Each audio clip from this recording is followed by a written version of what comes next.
सम्मानित साथियों, नमो बुद्धाय, जय भीम। हमेशा की भांति एक बार पुनः हम लेकर आ गए हैं डॉक्टर अंबेडकर संदेश। आप सभी का स्वागत है हमारा इस YouTube चैनल आवाज़ का ऑफिशियल में। हमेशा एक एक कर हम बाबा साहब के स्पीचेज के माध्यम से डॉक्टर अंबेडकर संदेश आप तक पहुंचाते रहते हैं। आज का डॉक्टर अंबेडकर संदेश बहुत ही इम्पोर्टेंट, बहुत ही महत्वपूर्ण होने वाला है, क्योंकि आज के इस संदेश में हम आपको बताने वाले हैं कि 17 जून 1938 को बाबा साहब डॉक्टर भीमराव अंबेडकर ने एक स्पीच देते हुए कौन सी महत्वपूर्ण बात कही।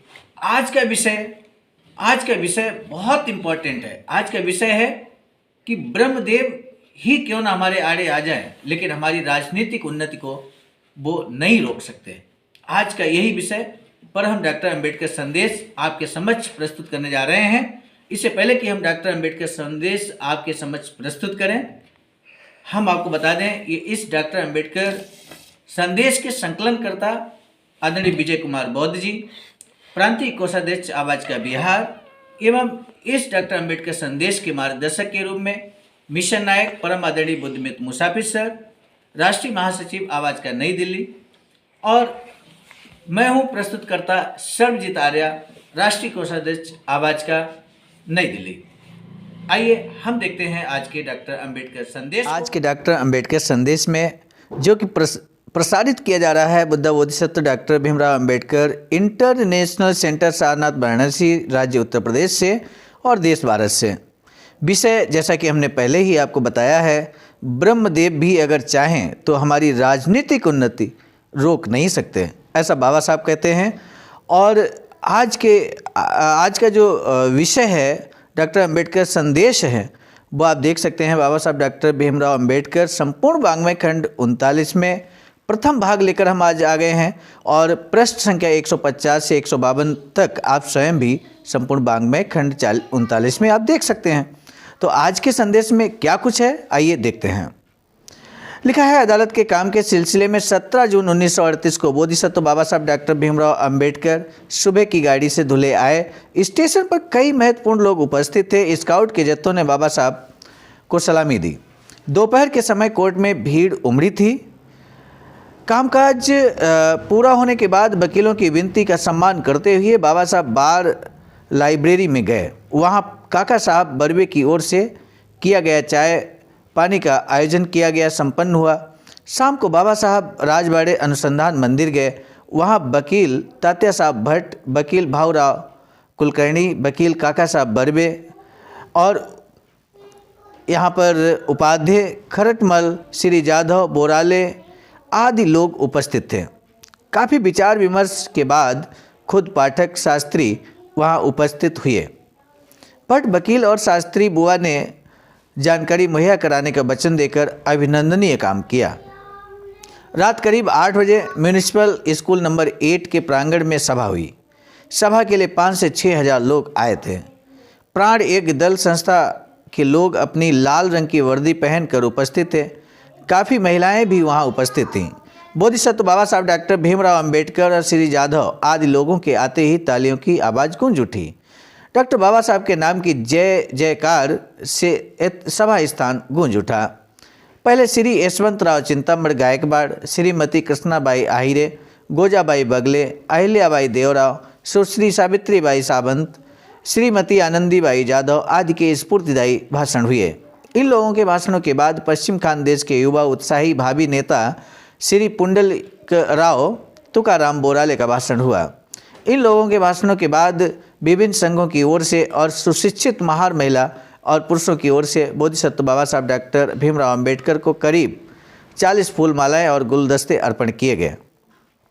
उसके बाद तालियों की गड़गड़ाहट के बीच बोधिसत्व बाबा साहब डॉक्टर भीमराव अंबेडकर भाषण के लिए खड़े हुए। उन्होंने कहा, प्रिय बहनों और भाइयों, इस ओर लंबे समय से मेरा आना नहीं हुआ था।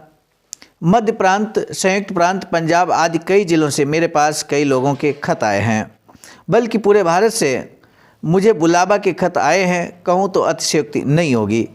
ये देश कितना विशाल है, एक आदमी काम का कितना बोझ ढोए। दूसरी बात, आजकल मेरी सेहत ठीक नहीं रहती है। साथियों ध्यान रहे, हम बात कर रहे हैं 17 जून 1938 की। और बाबा साहब की उस समय सेहत ठीक नहीं रहती थी, ऐसा बाबा साहब यहाँ पर जिक्र कर रहे हैं। पिछले 2 महीनों में मेरा वजन 38 पाउंड कम हुआ है।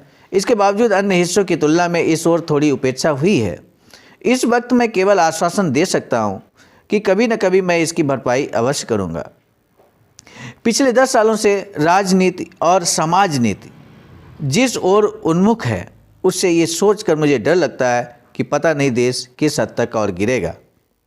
आप समझ सकते हैं 1938 में भारत की राजनीति और समाज नीति के बारे में बाबा साहब ऐसा कहते हैं।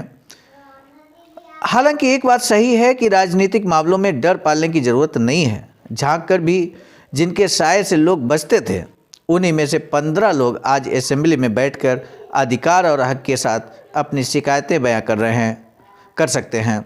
आज मुंबई के विधिमंडल में वर्तमान पार्टी जैसी प्रबल मजबूत संस्था है। मेरे साथियों, जब भी हम वर्तमान पार्टी की बात करते हैं तो आप समझिए 19 जून कि हम 17 जून 1938 की बात कर रहे हैं। 17 जून 1938 में कौन सी भारत में पार्टी थी, उसकी बात हो रही है। इतनी बड़ी संस्था को स्वतंत्र लेबर पार्टी से डर लगता है। और ये जब बात बाबा साहब कहते हैं कि इतनी बड़ी पार्टी है, राष्ट्रीय पार्टी है, और उसको स्वतंत्र लेबर पार्टी जो कि बाबा साहब की बनाई हुई पार्टी थी, और उस बाबा साहब जब कहते हैं कि इतनी बड़ी पार्टी स्वतंत्र लेबर पार्टी से डरती है, तो वहाँ पर तालियों की गड़गड़ाहट से पूरा सभा स्थल गूंज उठा। अस्पृश्य समाज के लोग के लिए यहाँ कोई छोटी बात नहीं है। आज वर्तमान जो पार्टी है उसमें लाखों रुपए खर्च करने वाले साहूकार हैं, शिक्षा में पारंगत ब्राह्मणों की भरमार है, 40 सालों का इतिहास है। स्वतंत्र लेबर पार्टी की स्थापना केवल 1 साल पहले हुई है। यानी कि आप समझ सकते हैं, बाबा साहब 1938 में कहते हैं कि अभी स्वतंत्र लेबर पार्टी की स्थापना मात्र 1 साल हुआ है। साल भर में ही ये पक्ष इतना बड़ा हो चुका है, इसने इतना काम किया है कि स्वतंत्र लेबर पार्टी का नाम पता ना हो ऐसा व्यक्ति, पुरुष या महिला, नहीं मिलेगा। लेकिन राजनीति की ये विचित्र स्थिति है कि अन्य पक्षों को अब इससे डर लगने लगा है। जिन मराठा और कुणबी लोगों को हमसे मांगने में शर्म आती थी, वे खुलेआम हमारे टिकट पर चुनाव में उतर रहे हैं। आज स्वतंत्र लेबर पार्टी में कायस्थ, मराठा आदि लोग भी शामिल हैं। ये असल में भारत के इतिहास की अपूर्व घटना है। अब ब्रह्मदेव भले आड़े आए, राजनीति में हमारी प्रगति की राह में कोई रोड़े नहीं अटका सकता। एक बार पुनः जोरदार तालियां यहाँ पर होती हैं। और ये कोई पोखर तालाब नहीं, ये तो विशाल नदी है जिसका नाम है सिंधु। बांध भी बनाया जाए तो वह भी टूट जाएगा। राजनीति के अधिकार पाने में कोई अड़चन नहीं आएगी। 15 लोगों ने वहाँ जाकर हमारे लिए क्या किया, ये आज बताना मुश्किल है। पिछले 2000 सालों से रूढ़ियाँ हमारी गर्दन पर सवार हैं। उन्हें खत्म करने के लिए केवल 10 से 20 सालों का समय कम पड़ेगा, बल्कि 10 से 20 वर्षों में उनके जड़ समेत खत्म किए जाने में प्रगति उतनी ही जल्दी होती है। इस मामले में मुझे अपने समाज पर गर्व है। चुनाव की उम्मीद करना अन्यायकारी होगा। तो देखिए, यहाँ पर बाबा साहब अपने समाज पर गौरवान्वित महसूस कर रहे हैं। समाज पर विश्वास किया बाबा साहब ने। एकता और संगठन जितना अधिक होगा, राजनीति समय जो ईमानदारी, धैर्य और संगठन दिखाया, उतना धैर्य, ईमानदारी और उतनी एकजुटता से दरिद्रता से ग्रस्त है। जिसका पेट खाली होता है, साहूकार जितना उधार देगा, वही इस प्रांत में अन्य किसी संगठन ने नहीं दिखाई है। आपने तब ये नहीं सोचा कि हम दुख खाकर जिन्हें गुजारा करना पड़ता है, उनकी ओर से दिखाया गया साहस प्रशंसनीय है। हम आप गांवों में बिखर रहे हैं। गांवों में हमारे बस 5 से 25 घर होते हैं, औरों के 100 से अधिक घर होते हैं। अगर वे तय करें कि हमसे कहें कि फला चीज़ करें, वरना हम आपकी बस्ती उखाड़ कर आपको भगा देंगे, तो ठीक वही कर भी सकते हैं, क्योंकि हमारी हालत बेहद कमज़ोर थी। इसीलिए हमारे लोगों को एकजुट होकर स्वतंत्र लेबर पार्टी को ताकतवर बनाना होगा। पक्ष के कहे के खिलाफ कुछ नहीं किया जाए।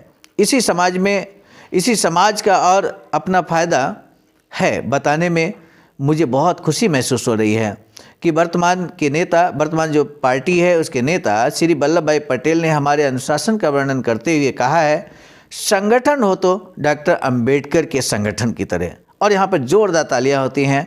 तो यहाँ पर हम साथियों आपसे ये भी कहना चाह रहे हैं कि भारत के अंदर आज भी एक ऐसा संगठन, एक ऐसी पार्टी है देश के अंदर जो निश्चित रूप से यूँ कहें कि हमारे बहुजन समाज का प्रतिनिधित्व कर सकती है और बहुत मजबूती के साथ कर सकती है, राष्ट्रीय पार्टी के रूप में है।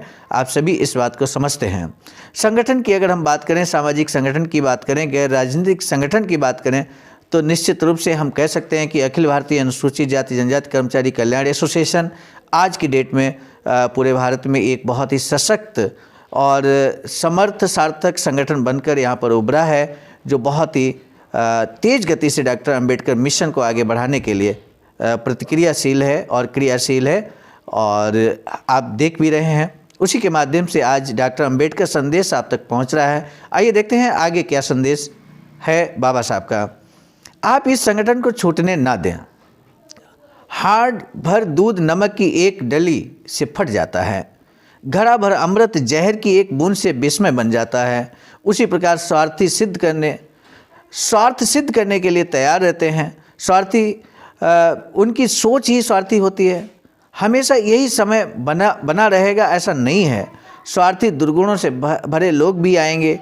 अनाज बीनते हुए हम कंकड़ों को चुनकर फेंक देते हैं, उसी तरह कंकड़ समान स्वार्थी लोगों को कंकड़ की तरह ही बीनकर अलग कर देना चाहिए। एक बार पुनः जोरदार तालियां होती हैं यहाँ पर। कम से कम महार जाति में कोई आदमी स्वतंत्र लेबर के खिलाफ न हो। राजनीति में संगठन और संघ शक्ति के बगैर कुछ भी हासिल नहीं किया जा सकता। बाबा साहब कहते हैं राजनीति में संगठन और संघ शक्ति के बगैर कुछ भी हासिल नहीं किया जा सकता है। इस बात को हमें भी समझना होगा कि हमें संगठित रहना है, और संगठित और शक्ति के माध्यम से हम निश्चित रूप से राजनीति में सशक्त भूमिका अदा कर सकते हैं, ऐसा बाबा साहब कहते हैं। संघ शक्ति के निर्माण के लिए पैसा चाहिए, घर चलाने के लिए पैसा चाहिए, नून मिर्च के लिए पैसा चाहिए। बिना पैसों के काम नहीं चलता। इसी तरह सार्वजनिक कामों के लिए पैसे की ज़रूरत होती है। वर्तमान पार्टी के पास राजनीति के लिए ज़रूरी पैसा है। मुझे पता चला है कि हाल ही में हुए डिस्ट्रिक्ट लोकल इलेक्शन में वर्तमान पार्टी के एक उम्मीदवार ने 3,000 रुपये खर्च कर जीत हासिल की है। रुपयों के बगैर राजनीति की गाड़ी चलाई नहीं जा सकती है। दूसरों के भरोसे चलने के बजाय हमें अपने पैरों पर खड़े रहना होगा। और सम्मानित साथियों, चूँकि अभी ये लंबा संदेश है और इसलिए इसको प्रथम भाग के रूप में हमने आपके समझ रखा है, और सेकंड भाग हम कल यानी कि अगले वीडियो में आपको लेकर आएंगे। आज का संदेश यहीं पे समाप्त करते हैं, लेकिन आपने डॉक्टर अंबेडकर संदेश को सुनने के लिए, देखने के लिए इस वीडियो को बहुत बहुमूल्य समय दिया है। इसके लिए आपका तहे दिल से हम साधुवाद व्यक्त करते हैं। साथ ही साथ आपको सादर अवगत कराना चाहते हैं कि बाबा साहब का एक अधूरा मिशन है। अधूरा मिशन ये है कि भारत के अंदर बहुजनों का एक वैचारिक सेंटर बने, जिसके लिए आवाज़का ने अखिल भारतीय अनुसूचित जाति जनजाति कर्मचारी कल्याण एसोसिएशन के सहयोग से बहुजन बोधि समाज संघर्ष समिति के द्वारा यहाँ पर 14,000 स्क्वायर फीट ज़मीन को क्रय कर लिया गया है और उस पर निर्माण कार्य अब प्रारंभ होने जा रहा है। तो ऐसे में आप देखिए यहाँ पर अकाउंट नंबर हम आपको बता दें। यदि आप सहयोग करना चाहते हैं तो निश्चित रूप से इसमें सहयोग करें। अकाउंट नंबर है 3908681447। IFC code SBIN 0007233। बहुजन बोधि समाज संघर्ष समिति के नाम से खाता है ये। महत्वपूर्ण सभाओं में यदि आप यहाँ पर धमदान करते हैं तो महत्वपूर्ण सभाओं में आवाज़का के राष्ट्रीय पदाधिकारियों द्वारा आपको बहुत सम्मानित भी किया जाएगा, और साथ ही साथ आप इतिहास निर्माण का कार्य करेंगे। आपको डॉक्टर अंबेडकर संदेश कैसा लगा ये कमेंट बॉक्स में ज़रूर बताइएगा। इसी आशा और विश्वास के साथ इस संदेश को हम समाप्त करने से पहले एक बार हम दिखा दें कि इस संदेश जो कि आदरणीय विजय कुमार बौद्ध बिहार प्रांतीय कोषाध्यक्ष आवाज़का के हैं, जिन्होंने ये लिखा है, और क्या कुछ इस संदेश पर प्रतिक्रिया आई है, समीक्षा आई है मिशन नायक बुद्धमित्र मुसाफिर सर की, वो भी हम देख लेते हैं। उन्होंने लिखा है कि अंबेडकर संदेश कृपया खूब मन से पढ़ें, जानें और समझें। बाबा साहब कहते हैं कि झांक कर भी जिनके साये से लोग बचते थे, उन्हीं में से 15 लोग आज असेंबली में बैठकर अधिकार और हक के साथ अपनी शिकायतें बयां करते हैं। पिछले 2000 वर्षों से रूढ़ियाँ हमारी गर्दन पर सवार हैं। उन्हें खत्म करने में केवल 10 से 12 वर्षों का समय कम पड़ेगा, बल्कि 10 से 12 वर्षों में उनके जड़ समेत खत्म किए जाने में प्रगति उतनी ही जल्दी होती है। इस मामले में मुझे अपने समाज पर गर्व है। देखिए ये कोट किया है बाबा साहब के कोटेशन को यहाँ पर मिशन नायक बुद्धमित्र मुसाफिर सर ने, और यहाँ पर धन्यवाद मंगल कामना ज्ञापित की है अम्बेडकर विभूषण विजय कुमार बौद्ध के प्रति।